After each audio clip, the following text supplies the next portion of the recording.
Good evening, everybody, and welcome to the October installment of ECI Members Presents. We have today, we're very proud to have today with us one of our members, Joe Uranga, who is a plasterer who's been doing it since childhood. It's a family tradition. Yes. That it's been passed on to him, and so the title of the presentation today is Pass It Forward, Lessons from an Earthen Plasterer. And before we get onto that, I'm just going to make a quick announcement. As hopefully everybody knows by now, we do the Members Presents every first Tuesday after our board meetings, which are held at the Southwest School of Art here in San Antonio. And it's free to attend, and it's either a member or an invited presenter who comes and presents. And next month, it's going to be November 6th, and our presentation is going to be by our very own treasurer and board member, Christine Westerman. She's a senior project manager with SWCA, and she's going to be speaking to us about ecology and biomimicry in landscape and building design. So we're really excited about that. And without further ado, Joe. Thank you. Thank you so much. Thank you everybody for being here. Real fast before I start flipping pictures, I'm just going to give you a real fast, really fast thing that about myself and all, and living in an adobe home. I was raised in an adobe home. First and foremost, the house that my mom was raised in is the same house that I was raised in. And this was during the war. And my grandpa, what he did is that he bought the trusses and the roof, a tin roof, from a house in Shafter, Texas. And he trucked that over to Marfa, Texas, where he had bought some property. And so what he did was he actually built an adobe house to fit the trusses and the roof, because that's what he could do. So talking about green, that was green. The other thing is windows. The reason I'm bringing this up is because when weather's changing, it reminds me a lot about this, is we had to make sure we had enough propane in the tank. And then the most important, that was the one. And the other one, we have windows, old windows that from different houses that were put into this place. And the way we made the house airtight was that we had we had heaters, and we would put either a Folgers coffee can, which were metal back then, or we use a pot that the handle had broken off, and we put it on the heaters. We had two heaters in the house. And what it would do, it would steam up, of course, and there would be moisture in the atmosphere. And what happens is the windows sweat, the wood swells, and it seals the place.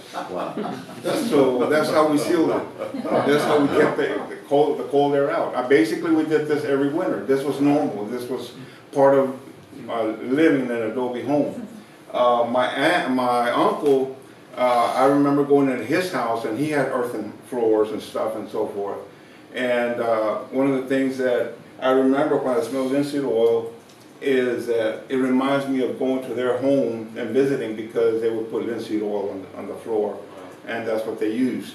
The other thing is and before I start this, is that being old tin that we used to use on a lot of houses that I helped on, my job was to crawl up in the attic with a ball-peen hammer, and we would find the leaks because the holes never matched up, and a lot of it is corrugated. So what I would do is I would, come on in.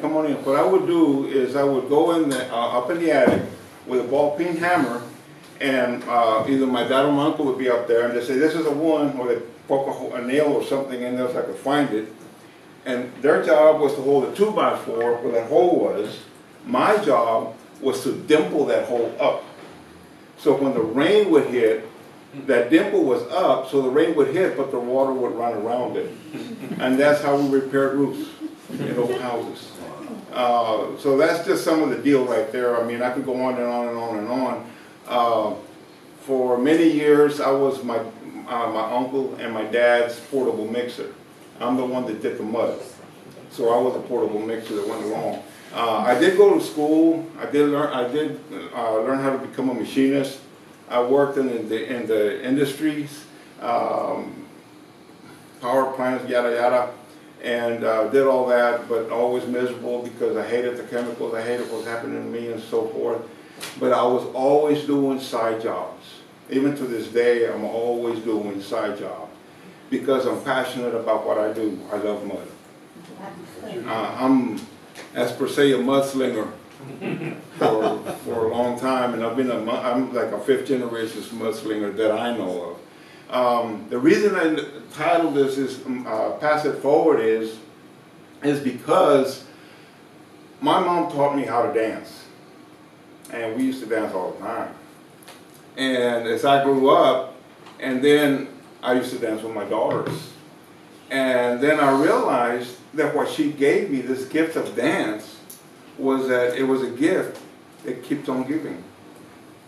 And my purpose in doing this and to pass it forward is so hopefully it'll keep on giving. There's a lot of interest in it. There's very few of us left that understand this. When I go into a home, I look at the house, and I touch the walls, I knock on the walls, I listen to the house because it'll talk to me. It tells me what's wrong with it. If you're an architect or an engineer, you'll understand what I'm saying. And for any more further ado, I'm just going to go ahead and start with the videos and start going from there. And this here was a, oops. It's trying to go up there. And then hit the button. Just do it. Okay. And this right here is was a Methodist church in Marfa, Texas. And then what happened is that the Methodist church donated it to the community. And back then the schools were segregated. And actually this is where the Hispanic kids went to school. And my job on this particular job was to restore as much as I could on it. Unfortunately, the stucco that you see on it was cement. They didn't have the money to redo this situation, but what I did was I tried to bring life back into it, and I'm hoping that they will eventually fix this. But this was one of the buildings that I worked on. This is it right there. Wow. And as you can see, it looks a whole lot better, and it's just amazing what a little TLC can do to any building.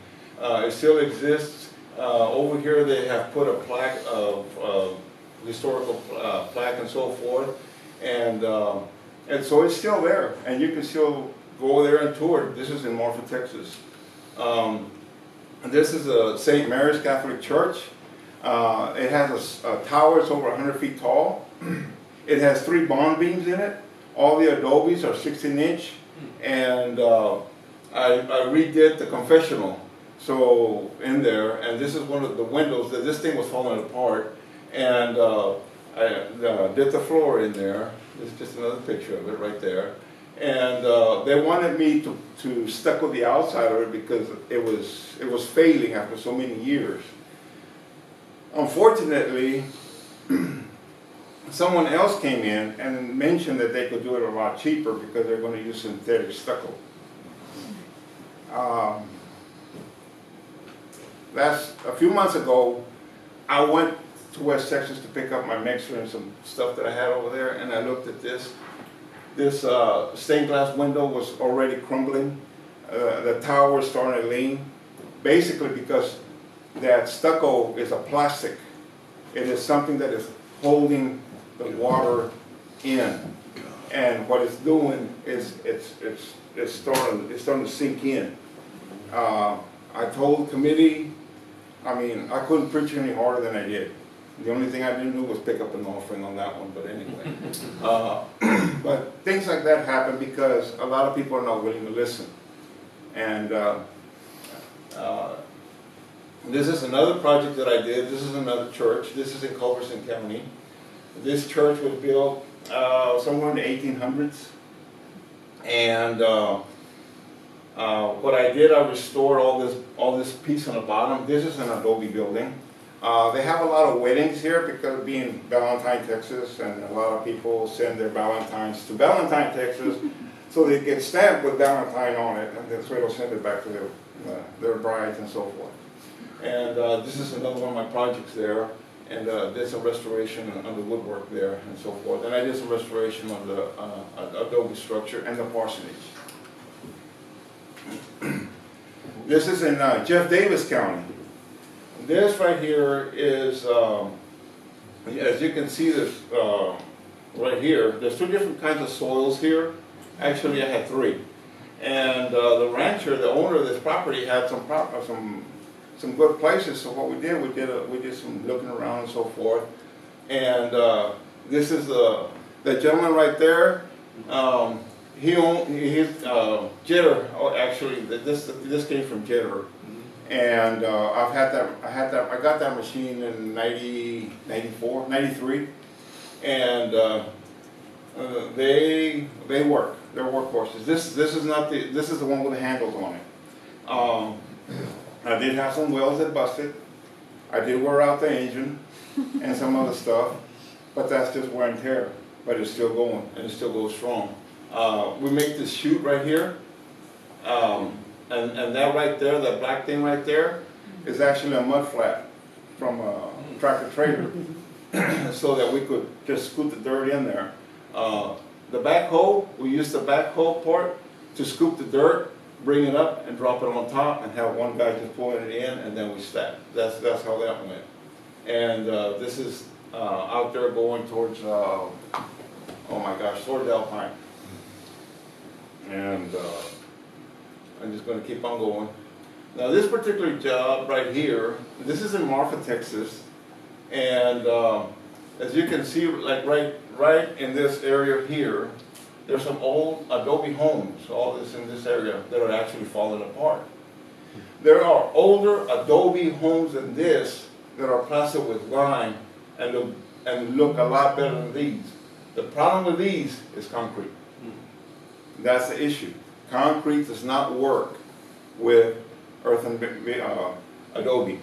And one of the things that really upset me the most is that when I would bring out my machine, they thought it was a wood chipper for one. But the other one is that they would say, oh, this is the thing that you put the dirt in, and then the dirt turns into blocks, and then you put it. It's not dirt. It's clay. You just don't put dirt. This is not Betty Crocker mix. You have to select this. You have to do your homework. You have to know what you're doing. It took me 5 years to gain the trust of Jefferson County, Presidio County, Culberson County, and I even did some work in Terlingua. Because people would buy the equipment like this or from other vendors, and all they thought was, you just throw dirt in it and you make blocks. And it's amazing because now you got a Betty Crocker mix, you know, and this thing puts out an easy bake oven. When those of you that had girls and you know what an easy bake oven is. It's a little oven that you can actually cook a little cupcake with a light bulb. Anyway, my machine is covered here, but you can see this blocks. Now there's something interesting about this block, and I want to share this with you. In a little bit. Hold on, I'm getting there. We introduced another soil in here. This one right here, into some other different soils. And the reason I'm going back to this is because I want to show you that once you start doing the legwork, once you start understanding clays, once you start understanding what sharp sand is, once you understand how it behaves, once you understand what bentonite is and so on and so on, you'll know what you have to do to make a good block. And I used to send my blocks to El Paso to get them to an engineering firm, and they would test my blocks and so forth. So I knew what they could stand. I knew modulus of rupture, I knew absorption, I knew all this, and I presented to my customer before I did the job. I just didn't promise them bells and whistles and happily ever after. I wanted results because every time I put something together with something like this, it had my name on it. And that's the way it should be. There's a sense of pride, there's a sense of honesty and integrity and character that's done when you're doing any kind of work. I don't care if you're fixing a flat for somebody. Do it with excellence. And that's the way I feel. That's good. Here you can see the difference in the blocks right here. And one of the things here that you'll notice is you see this, let me go back. I went too fast. Right here, all this right here, kind of like, and what that is that there's a liner that goes on that plate that comes up and down, and it wears out. And when that plate wears out, that's what you get. And I called Jeter a long time and they said, Joe, all I can tell you, I mean, Jeter was amazing. He's a character, man. He's something else. He's 80-something years old, but sharp as a whip.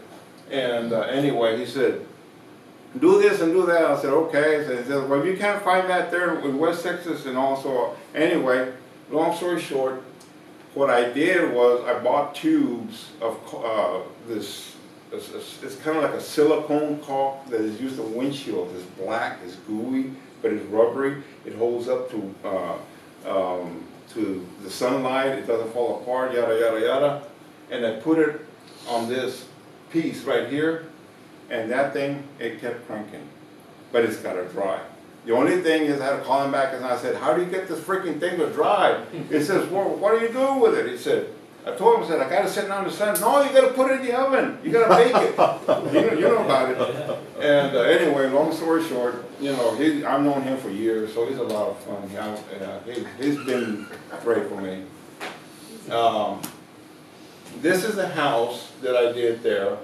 And if you'll notice, the blocks here and the blocks here are two different colors. Two different soils. The picture that I showed you before, I'm going to go back pretty fast. Right here are blocks from that house. The key here is that I want to bring about is I took the adobes off the wall that were still, as per se, good enough. They weren't messed up with a lot of efflorescence, mineral salts, yada yada, and all that. I broke them down, added a little bit of water, ran that soil that I took off, that actually deconstructed, added water to it, and remade them. And all it took was a bit of water. That's it. So this stuff is, as per se, 100% recyclable. Now you can't do that if you have cement in it. You just can't. It just doesn't work. So is cement good? Is it cement bad? Is cement evil? I can't answer that. All I can say is cement has its place. It has its purpose. But so does earthen building. It has its place and it has its purpose and it serves well and it's done it for thousands of years. Joe, does it work? Can you recycle it if it has asphalt? No, not with what I talked with Bill and Athena Steen, because they've got some buildings that they did, or blocks that they did with asphalt emulsion. And Athena's thing is like, that was the stupidest thing that we ever did in our lives. Because now in order for us to do anything with it, we have to put asphalt emulsion in it. And so Again, yeah. So it gets back to that, what you talked about there, Joe, like materials. So what happens is you could end up with a house that might smell like a garage if the asphalt is bad. Sad to say, but it does have its purpose. It can be used in other places, but don't use it in. I mean, make a fence out of it, maybe if you want to go that way. Were there organics in the blocks that you recycled? I'm sorry. Were there organics in the blocks that you recycled, like straw? And any of these? The ones that you recycled. Oh. Was there straw? Yeah. Well, actually, it's amazing because in this old block we found everything from chicken bones, steaks, bones, beer bottles, broken beer bottles, nails, washers, bolts, nuts that were just in there. So it was almost like an archaeological dig every time. So this is not a new concept in recycling. I built my first oven when I was a junior in high school, which is a pizza oven. And what I did, I went to my neighbor's house and they had a shed that was falling apart and I asked if I could have the adobes in. So anyway, but you find all kinds of stuff. So that's what happens. The reason I wanted to show this is because I wanted to show you that this blocks, I had to purchase soil and have it trucked in. Yes? You said you deconstructed it. How did you deconstruct it? I'm going there. So what I did was, every time I have to do this, right here, I don't make blocks in point A, B, A over here, and then have to transport them to 21 mile point B over there. What my goal is, and has always been, if there is room, is to bring the soil to the place, to the project, and make the blocks on site. Simply because you're making blocks, if they break, they fall, whatever, you throw them back in the machine and you put them out again. And everything that you cut off, any blocks or anything, you break it up, throw it back in the machine, and throw it out again. So there's hardly ever any waste. It's kind of like blocking in a 2x4 structure. You don't go get a premium lumber to make blocks out of it to create a corner. You use the junk stuff, you know, the one that's laying around and stuff. That's what that's my goal. If you look at up here, wrong one. You can see it. I went back with the original structure here on top of the windows, the lintel, because the owner wanted that. This is what they were, 4x4s with a bunch of 2x4s on top. So I went back with the original. Here's a perfect example of, you have the original still coming in, and here you have the new coming in, right there. So it does work. And actually here, what I did, which you can't see, but this house has no foundation. Adobe's had this had 4 courses underground.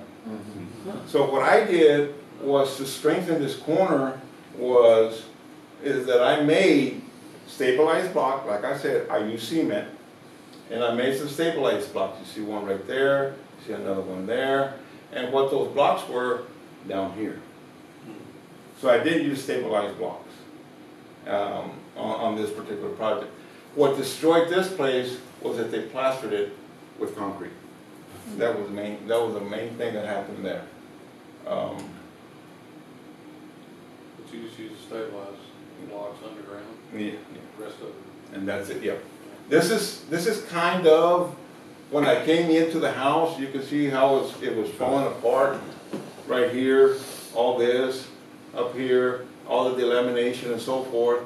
And I could go on into this, and it would take me about 30, 40, maybe an hour to explain what happens here, because the way moisture works with clay and what cement does. Actually, I'll say it real short, cement acts like a plastic bag. It sweats behind there, and it causes this. So it's an issue. For safety reasons, what I did was I put bracing on, and I used rebar, and what we did was we deconstructed from the inside out. I was fortunate enough to work with a gentleman by the name of Pat Taylor that does a lot of restoration and so forth.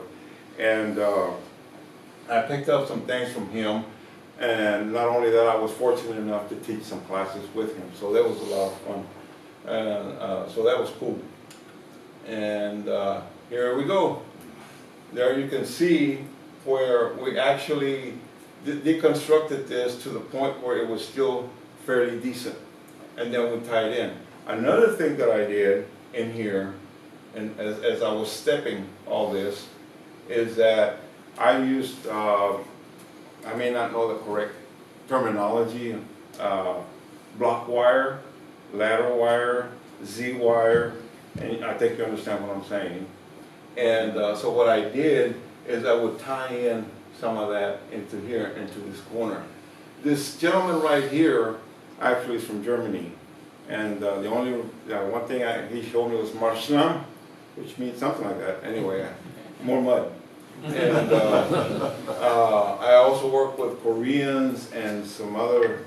They have this contest in Marfa where people come in from and they have a competition. The last year that was in Marfa, this gentleman from France won.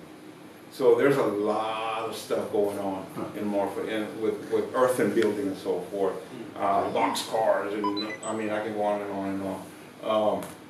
But you can see what this was after we started taking it all off.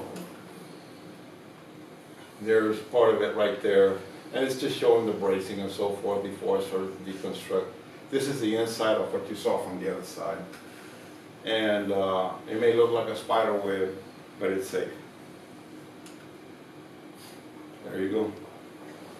There you see the reconstruction. There you see the lintel. And pretty much it was all raw and dusty, dirty, and a lot of fun. I love this stuff. Here we go into another one. This is another project.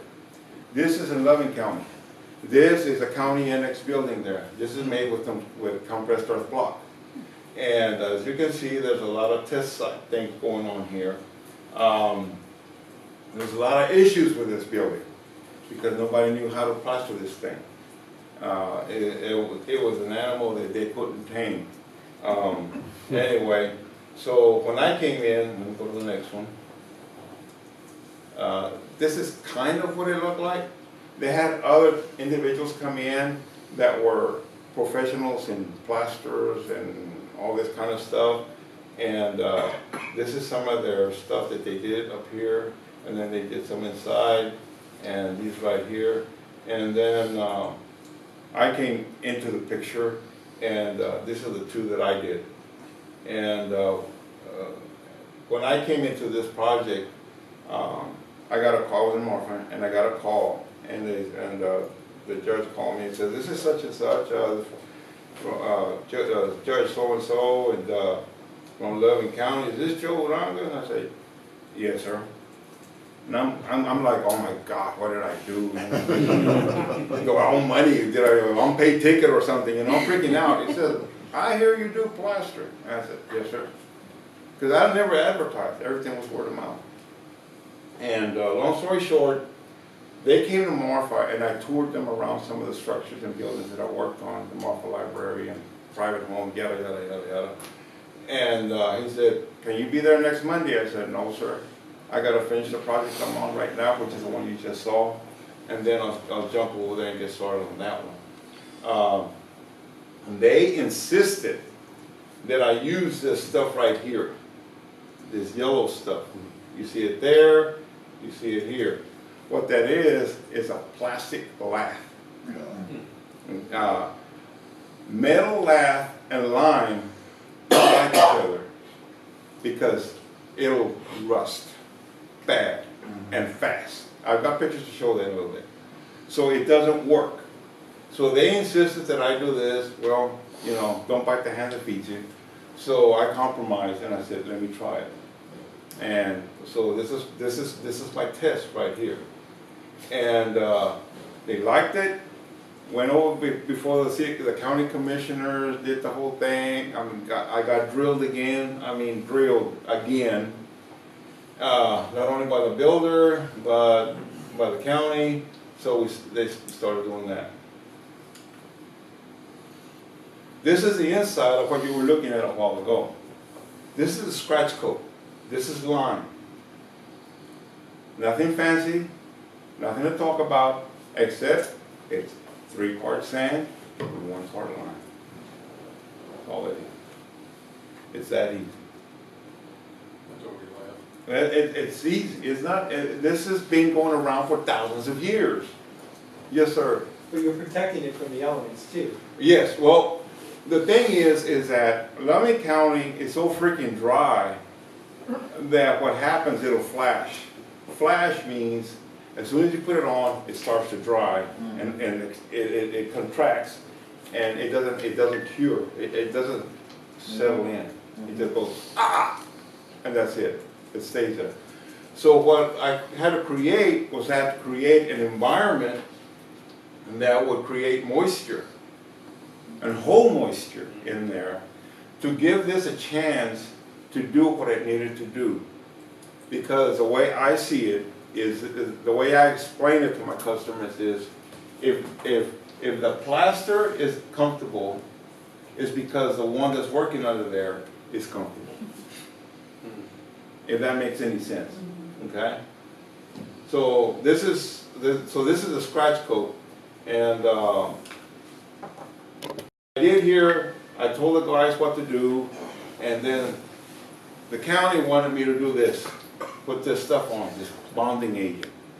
And I'm like, oh my God, it's like, what a, you know, anyway. So I did it, you know, because sometimes you just have to do the dog and pony show. And that's what I did. I did the dog and pony show. And so we did that, and then I told the guys, put a scratch on it. So they did it, okay. And then once they figured out what worked, okay, so the county decided we're gonna go with this. I said, okay, but on the inside, I'm not putting this unless I have to. This is what the stuff looks like. It's like a plastic. It's kind of like if you had spilled latex paint on dirt. And so what it did was, yeah, it stuck to the clay. You can see it where it stuck, but it didn't do the right thing. It did not bind. It just sat there, and it just stuck. So yeah, I mean, you can on and on, but anyway, I just want to show you that. This is the inside. This is lime plaster. This is a brown coat. Actually, this is one of the places where the crew that was there started, oops, let me go back. This is right here. They started a plaster and do the plaster work. What was happening is that this plaster was actually delaminating from the wall because it was done improperly. And that was the biggest issue. So I had to train the crew, because the crew that I had, they were from Piedras Negras, but they were used to EFS, they were used to plastering over foam and cement and cinder block and so forth, but they had never worked with earthen soils. So they were ready to go home. Anyway, that's, yeah. But you can see here what it's going to look like. This is part of the building, and I had a few issues with the county because they weren't really all tied in. Other than that, I had nothing to do with that. That was, I mean, when I came in, it was here. This is the inside. As you can see in there, like up there, here, and here, and this is water here, moisture. We're shooting this stuff. Kind of like shooting texture in drywall. That's all it takes. There's nothing complicated. There's nothing hard. It's as simple as that. And by the way, you see all this stuff up here, this insulated stuff, and they have water wells in the parking lot. And these water wells transfer everything. I want to flip it a little bit faster. Here's some more pictures of that, conduit, windows, and so forth. Here's another picture. The lens had water on it, so, but anyway, you can see, you get the idea of what's going on. Here is the first wall that my crew did. And you can see right here how the actual walls look like, or are going to look like when they're completely finished.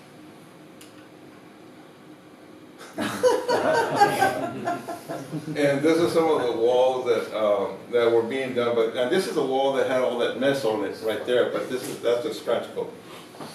And that's the goo that they wanted on the walls. Did you do different finish samples, or did you try different finish samples for the client, or did you just go with the one that I knew what worked. knew, or? They had this guy that came in, and he did a really good plaster job, but he said he was the only one that could do it because his recipe was like a Coca-Cola recipe, and he wasn't going to share it with nobody. And so I said, adios.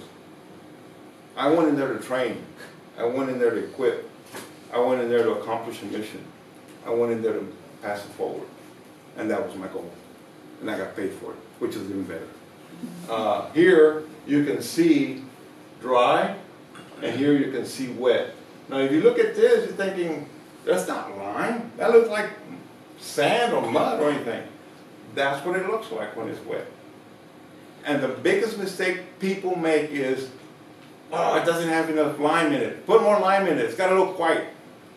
And a lot of times what happens is, The more lime you put into it, the more it becomes a piece of chalk that you use on a chalkboard. And that's what happens. This wall right here, this was history for me, because this wall is the back wall of the whole long building. They plastered all this, and by the time they started on one side and were to this corner, this other corner was falling off. So they freaked out. So then what happened was, well, we'll change and try something different, which they did. And what happened was, I had all those pictures, but it's too much. It started cracking and blistering and so forth, and that's what was happening here. So, I mean, not on this one, but then I told the crew, you gotta take that off and start all over. They were ready to go home. Anyway, it didn't happen. I finally got them to where they stayed with me and did a good job. This is part of the top of the building. Here you can see moisture, and you can see how this is has already started to calcinate, and it's not holding that much moisture. The reason I brought this picture up is because you can see a little bit of dampness here, but not like this. Well, what happens as this stuff is cooking, it gets harder, and it works. This is it right there. That's the outside of it. Now I'm going to try to go fast. I'm on time. This is some of my projects. This is deconstruction. This is reconstruction of Adobe Home. This is all lime plaster. This is what the building looked like. That was in '07, and part of that building. And you don't know how green this thing is? Well, it's so green building that actually stuff grows in it. Yeah. Joe, is this affected by artificial air conditioning? On this, No, I mean just generally speaking. I mean, it's a very dry climate, and then you have, you're pumping out, the heat pump and all of that. oh, okay. Is there any effect on the performance? The only thing that happened with a lot of the buildings that I was working on is that Marfa is like 5,100 feet above sea level, so it's naturally cool. And swamp coolers work great. They literally freeze you out of the house. Right. But to pass to get an insured home, you had to have central air. So a lot of the places, all they did was actually just run the fan on the house, on the homes. There you can see part of that window right there and the finished product. This is the other, looking out the other way. And if you remember that corner right there. And this is another project right here. This actually has lath. I had to put lath on this one because the paint had issues before I started plastering it. And right here is a mud ring. I use those on all my electrical. This is that wall. This is another wall. Actually, all this plaster in here is plaster Paris and marble dust. So this is a Venetian plaster, which gets burnished. It actually is real shiny, and it's marble. It's smooth, it's soft, it's beautiful. That's part of that line right there. This is another picture of the place. This back here was actually a porch at one time. This is in the kitchen, and this is the light over the kitchen, which is a tumbleweed. And the whole place is made with that Venetian plaster. Simple recipe. This right here is another building. This is actually kind of like a scratch coat with a brown coat. I'm gonna go fast. If you go online, the Mud House in Marfa, Texas, you'll find a lot of stuff on this one. So all you gotta do is go on there. And this is some of my work.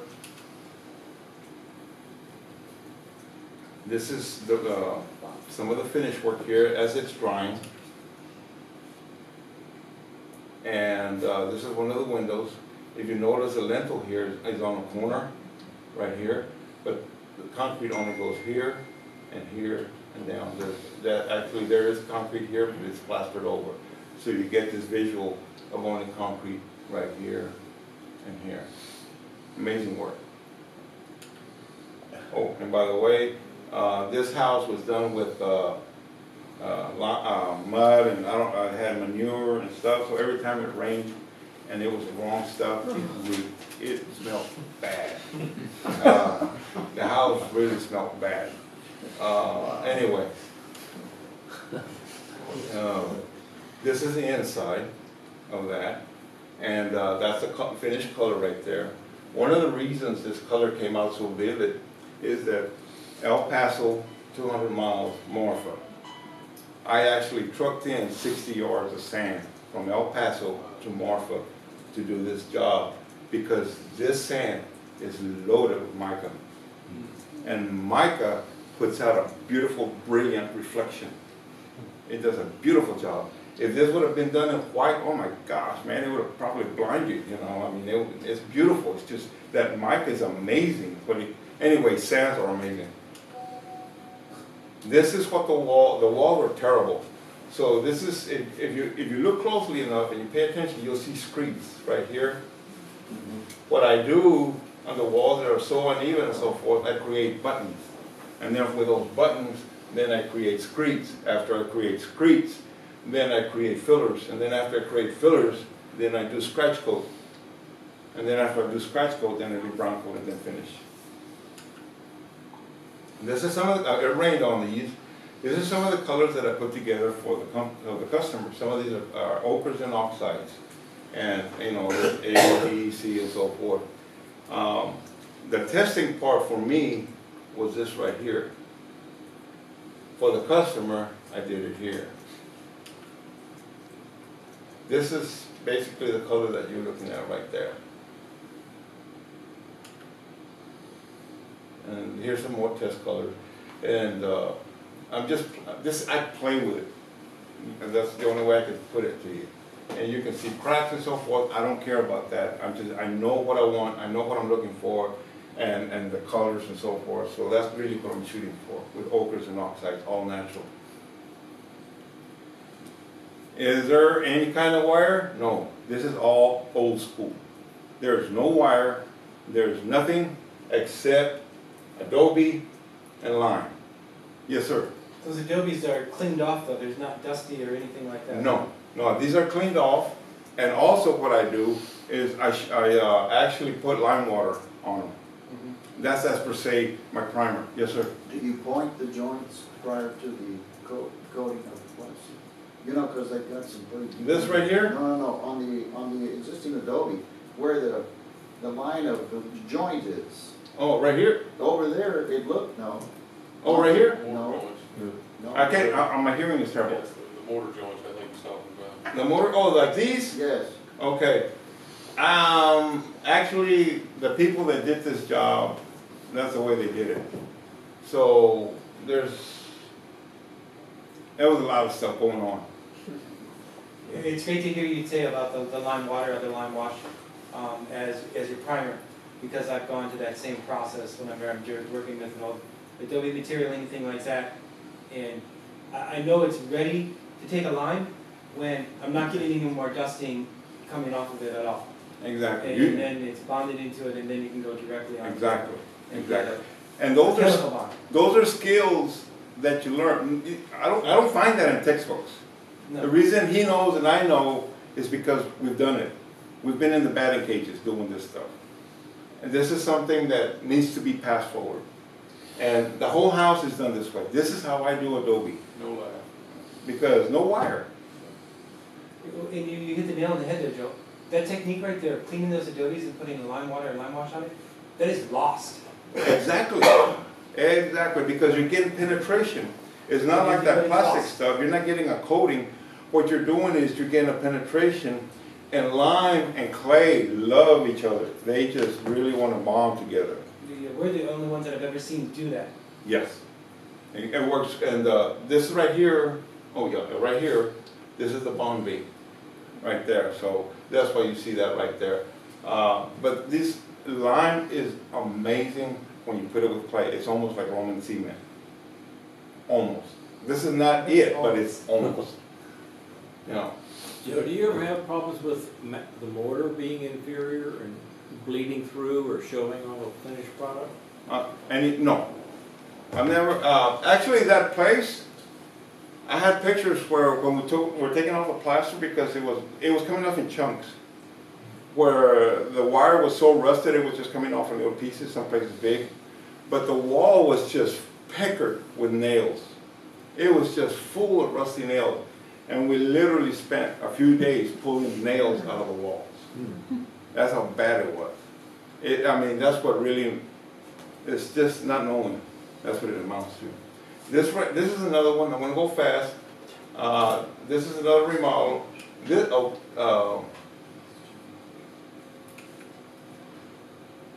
This right on top of here, which is pretty cheap, this is actually floor leveler. And I made a countertop out of It's it. what? Floor leveler. That's the stuff you put on floors to make it kind of level. That's what that is. And then I burnished it with a trowel.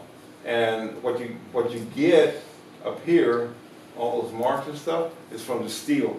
Kind of like when you hone a knife, same thing. And this piece right here comes off, so it's service friendly for the water heater. You can see it right here. And I kind of jump around, which is really fun with this. This is what it looked like when I started tearing into it. That's the floor. And that back there was the kitchen. And that's the kitchen looking towards the bedroom. We took all those walls off and stuff. And this is sealer on that countertop, right there. And that's, of course, another picture of the door. This is actually recycled lumber. And here's from the bedroom looking in. It's just a small apartment that I did for a family. This house, the plaster on this house is paper, clay, lime, and sand. We use paper on this one. The walls are made with caliche, paper, sand, and lime. And the only place we could find shredded paper in Marfa, Texas was at the Marfa National Bank. So we got the shredded checks from them. So I call this $1 million house. I wasn't too crazy about using that paper because I don't know what's in it on those checks and so forth. But unfortunately, I lost all those pictures. Lightning hit my computer anyway. It's gone into Never Never Land. But this plaster here is paper, clay, lime, and sand, and red oxide. Red oxide. That's it. No, nothing fancy. That's all it is. And the way we did the walls was we put 2x4s on the sides, on what was holding up, and we do the mix, put it in there, come back the next day, move the boards up, and do it again, and then again, and then again. And that's how that was made. So it was like poured in? Joe, it was poured? You poured the It wasn't actually a pour, it was more Sure. like a mush. It was kind of like cookie dough. Okay. Yeah. And then you, Because if it was too wet, we couldn't take the forms off for a few days. So we had to, and what helped was if we made it kind of like a mush, it creates air pockets, which creates an insulator. This house has heating on the floor and so forth, and the windows on this house open down here and up here, causing a venturi. So there's air that flows from the bottom to the top. And that's how that works, because you have airflow. I had pictures, I don't have them anymore.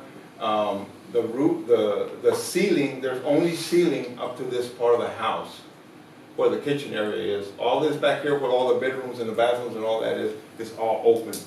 The only place that has a ceiling is actually a real ceiling is the bathrooms. Everything else is open. The walls are actually open inside. So it's kind of like an open concept. This is another house. This is another adobe. This was a stove, old stove that the owners had, and they took it out of the barn, and they had it re-chromed and repainted with auto paint. This is actually a gas stove, and that's just some of my work on the walls. This is the bathroom right there. I had an interior decorator working with me on that one, and the way she explained this is that this is the earth, this is the grass, and there's a bull. Oh, yeah. Okay. And the red cape, There you total. go. There you go. So anyway, and I had more pictures of it had a fireplace, and so anyway. Joe, in the bathroom, do you do anything different because of the moisture? It works great. Good question. It works great. I mean, the walls actually, the only thing that can hurt that is if I deliberately put water on the walls. This is a couple with one adult child, let's per se. So this was just a vacation home. And so they didn't use it all the time. So they would fly in and out. You know, that's who they were. Anyway, this is another project. This is in Culberson County. And this is an old fort. This is actually the quarters for the soldiers. I had a lot of more pictures, but I mean, time. This is what it looks like. This is the striking of the stone when it was done with lime. This is the inside of the soldiers' quarters, right here. And all this in here, this plaster is all original lime. The reason, if you can read that, it's in this vicinity, in June 12, 1880, the Apaches made their last stand in Presidio County when 4 Pueblo Indian scouts of General Ben J. H. Garrison, USA, fought and defeated 20 Apache warriors, erected by the state of Texas, 1936. This is some of the work that I work with a lot of historical stuff. I did a lot of historical plaster preservation with the National Park Service in the state of Texas also. The reason I was brought into this project is because, as you can see, this white here, and then you see this gray here. The owner didn't know why it was looking that way. And it's very simple. You either buy the sand in a bag, or you get the sand from the creek. That's the only difference. The sand in the creek has all this kind of rock in it already, so it creates that color. You buy the sand in a bag, you get the super white stuff. So that was an easy thing right there. So that's it. Okay.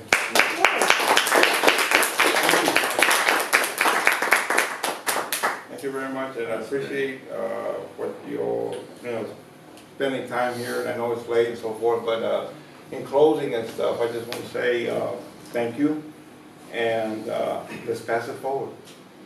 Joe, maybe one day we'll get you to do a proper plaster job on that building down there. Because it's not proper right now. Before I forget, I'm invited this young lady to go to a plaster workshop at the Missions, and I think she loved it. And the one thing that I want to mention about that real fast is the one they had before, the one she went to, they had a gentleman from England that came in. They were going to talk about plaster. And then this time they had a gentleman from Puerto Rico. Let's talk about plaster. Okay, you're talking from here to Texas.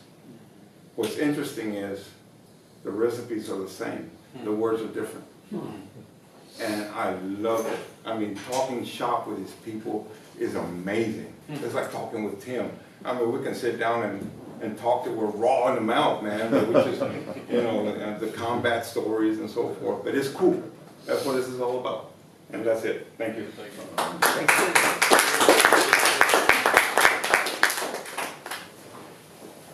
Very cool. Okay, don't forget to come back next month.